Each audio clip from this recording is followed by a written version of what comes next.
Hello and welcome to another Rambling review from Adventures in TV Land. For today's Rambling review, we're going to talk about the movie The Monkey. Now, The Monkey is loosely based off of a short story by Stephen King.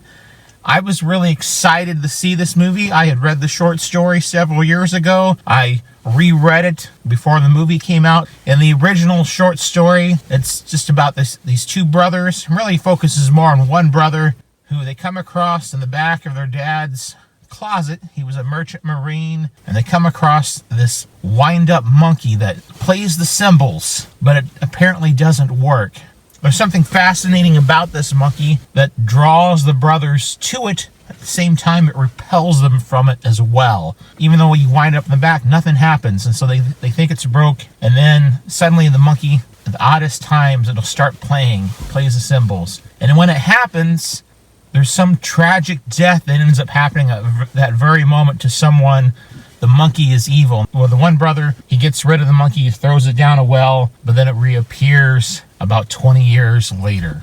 That is the synopsis of the short story. I know film adaptations, you can never make a film adaptations exactly like the book because, you know, what is on the page doesn't always transcribe the film. That's okay, I understand that.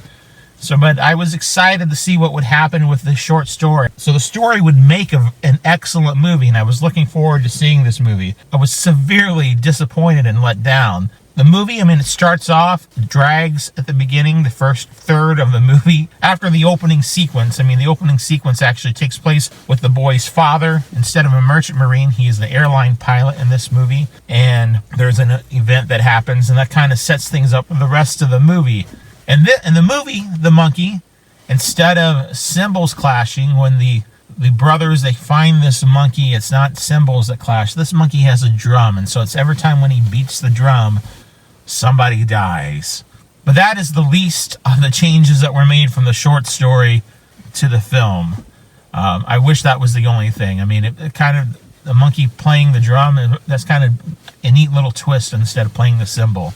It's told, a lot of it's told in voiceover. I kind of wish there wasn't as much voiceover in this film. It would have made some of the moments that are tense, the moments that are supposed to be suspenseful, actually tense and suspenseful. Other than the opening sequence, the first third of the movie, it was boring in all honesty. And then things rapidly, they change at the beginning of the second act. This film, it does not know if it wants to be a horror movie or if it wants to be a comical movie, like a horror comedy, or if it wants to be a horror dramedy, because there is some drama that goes on. It just doesn't know what type of movie it wants to be. There were a few moments, very few moments in this movie that were actually funny, but some of the stuff just wasn't funny. And then the thing is, the things that are funny, and when those moments that they do happen, the next moment it wipes that out, because then it's kind of like a serious moment or a horror moment there, and they don't connect. There's no cohesion to anything. The first part of the movie is supposed to be set in the 1990s. Instead of feeling like the 1990s, it feels like it's the 1970s. And then 20 years or 25 years later in this story, when it's supposed to be current day, everything still feels like it's set in the 1970s. I understand part of that is because of the budget. It was this lower budget movie and things like that as well. But the whole mood does not feel like current day or in the 1990s. It feels like it's set in the 1970s, which is not the case. It's supposed to be current day. So that was a really weird and bizarre about it too. And I don't know, it was a very bizarre movie. Now, I have never walked out of a movie theater in my life, but there were about 3 or 4 times in this movie that I was so bored by what was going on and by how haphazard and how nothing was cohesive that I considered walking out, just because it was that bad. It was a bad movie. It's not really well done. It was a very weird and bizarre movie.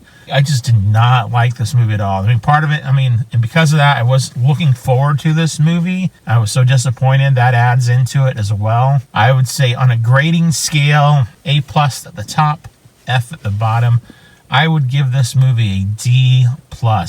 I don't recommend it. It's not the worst thing I have ever seen, by far, no. But at the same time, it was just not very good. Well, this has been another rambling review from Adventures in TV Land. Until next time, that's a wrap.